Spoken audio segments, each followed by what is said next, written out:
Fala tu, candidato, agora é a aprovação virtual, a plataforma que vai transformar sua aprovação em realidade. Eu sou o professor Felipe Chagas e agora a gente vai ver todo o conteúdo de geografia para você mandar muito bem no seu concurso. Vem comigo que agora é só bizu. Gente, marco zero, hein? Norte, sul, leste, oeste. Ó, norte, sul, leste, oeste. Que isso, hein? É só bizu, vem comigo. Norte, sul, leste, oeste. Professor, como é que eu vou saber aqui, ó? L, tem um L aqui, ó, escondido aqui, ó, Lzinho, Lzão, beleza? L, leste, de onde o sol nasce. Onde o sol nasce. Oeste, onde o sol se põe. Norte, sul, leste, oeste, já gravou, beleza? Tá aí, já fez a cruz. Isso aí você conhece, você já tem familiaridade, conteúdo da escola. Pontos colaterais, ó, NE, Nordeste. Não confunda com região Nordeste. Região Nordeste é o quê? É uma macro-região. Aquilo ali é um papo do IBGE. Não chegamos lá ainda. Não, ainda não. Calma, coração. NE, Nordeste, ok? Sudeste, SE. Ó. Sudeste. É o sul do leste?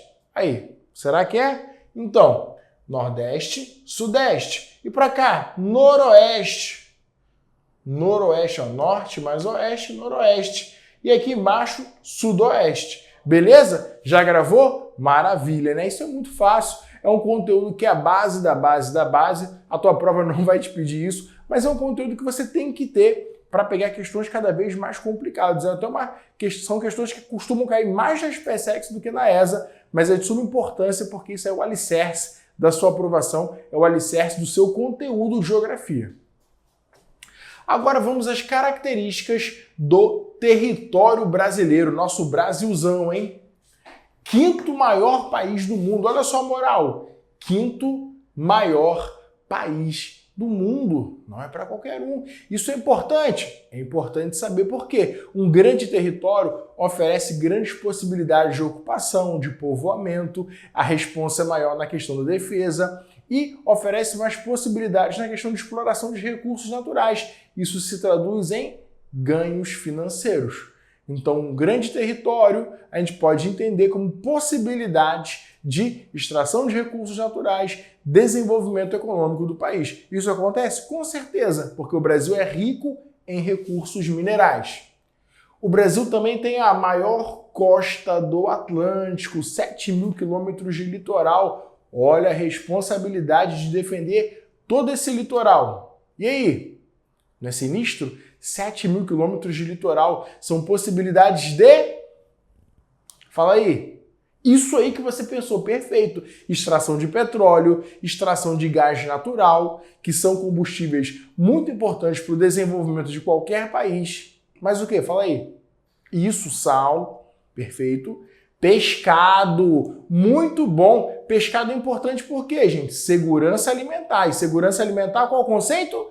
É a capacidade que um país tem de produzir alimento para a sua população. Então, uma grande costa nos garante exploração de recursos naturais, nos garante produção de alimentos, garante a segurança alimentar do país. No entanto, uma grande costa coloca outra grande responsabilidade na alçada do governo federal, que é a questão de defesa. Questão de defesa. Então, para isso exige uma grande responsabilidade das Forças Armadas, que é patrulhar, que é defender todo esse vasto litoral, porque isso pode aguçar a cobiça de nações estrangeiras para explorar os nossos recursos. Em caso de confronto ou de guerra, o litoral, obviamente, será uma área atacada. Perfeito? O Brasil tem a maior reserva continental de água doce, a maior reserva continental, uma quantidade de água nos polos, mas a maior reserva continental de água doce está aqui no Brasil. Esse país abençoado por Deus e bonito por natureza, nós temos o quê? O Rio Amazonas, que é o maior rio do planeta, tanto em extensão como em volume d'água. Nós temos outros grandes rios, como o Rio Tocantins, temos o Rio São Francisco, sem contar as reservas subterrâneas de água, que são os aquíferos. Tanto o aquífero do Guarani, lá na região sul, quanto o aquífero Alter do Chão, na região norte, são grandes e imensas reservas de água que vão garantir o quê, gente? Graças a Deus que nós não teremos problemas com escassez de água no Brasil. Ó, um especialista disse que se as guerras do século XX foram por petróleo, as do século XXI seriam por águas. Então, possuir grandes reservas de água é de fundamental importância para o desenvolvimento do país. Outro ponto que nós temos que observar, nós temos a maior floresta tropical do planeta, a floresta amazônica. Gente, é uma grande biodiversidade, é um banco genético incrível, tem muitas espécies de árvores, muitas espécies de animais de todos os portes, é uma riqueza incomensurável. E, obviamente, esses recursos naturais podem ser aproveitados para isso, gente, a madeira, indústria moveleira. A gente pode pensar na questão da pesquisa científica pela extração de DNA de algum animal, de alguma espécie. Então é uma riqueza incomensurável, perfeito? Vale só lembrar uma coisa, que a Amazônia não é 100% brasileira. Parte da Amazônia está em outros territórios, como Bolívia, Colômbia, Equador, Venezuela. No entanto, 60% da Amazônia brasileira se encontra em território nacional, ok? 60% da Amazônia, da floresta amazônica, está em território nacional. Os outros 40% estão divididos nos países vizinhos. O Brasil é o maior país da América do Sul, tem quase 50% de todo o território da América do Sul. Isso coloca o Brasil numa posição de liderança na América do Sul, ok? Nós somos o maior país. Depois do Brasil, só a Argentina, que é o segundo maior país. No entanto, há uma diferença absurda em relação à massa territorial. Então, o Brasil tem o maior território da América do Sul. Isso o coloca numa posição indubitável. Sem dúvidas, o Brasil tem maior território, maior economia. Isso lhe coloca numa posição de liderança no bloco sul-americano. O Brasil possui fronteiras com 10 países. Na América do Sul nós temos 13. Então, nós possuímos fronteira com 10. O Brasil só não faz fronteira nem com o Chile, nem com o Equador. Logo, o Brasil faz fronteira com 10 países. Ele é a chave da integração da América do Sul. Isso possibilita comércio, trocas, questão de turismo, trocas de todas as espécies, mercadorias, circulação de pessoas com os países platinos, com os países andinos, com os países amazônicos. Nós somos o país que dialoga de forma fronteiriça com 10 países. Então nós somos a chave da integração sul-americana. Qualquer projeto de integração na América do Sul vai ter o Brasil como centro. Não esquece disso não. O Brasil é cortado pela linha do Equador e pelo Trópico de Capricórnio. O que isso significa? Solto, parece que não significa muita coisa, mas isso faz correlação às zonas climáticas que o Brasil tem. Se ele é cortado pela linha do Equador, ele possui uma zona climática equatorial. Perfeito? Anota aí, equatorial. Se ele também é cortado pelo Trópico de Capricórnio, ele está entre Trópico de Câncer e Trópico de Capricórnio.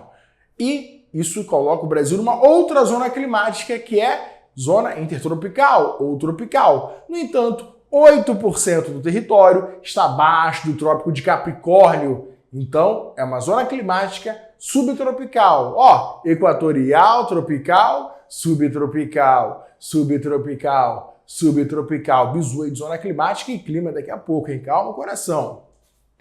O Brasil tem 8,5 milhões de quilômetros quadrados. É muita coisa. O Brasil tem muito território. É um dos maiores países do mundo. Esse dado solto não significa muito, mas é só para a gente ter uma noção da imensidão do território brasileiro. É muito grande.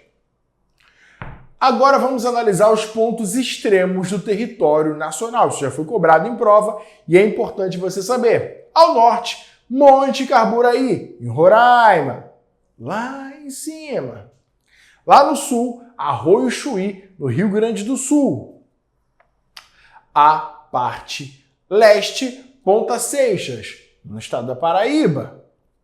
E na parte oeste, na Serra da Contamana, no estado do Acre. Então esses são os pontos extremos do território brasileiro. Esse Brasilzão de meu Deus, esse país grande, esse país maravilhoso, abençoado por Deus, bonito por natureza. Anota aí, porque são tópicos muito importantes para você já ganhar intimidade, para você ganhar maturidade na matéria, nessa parte de geografia.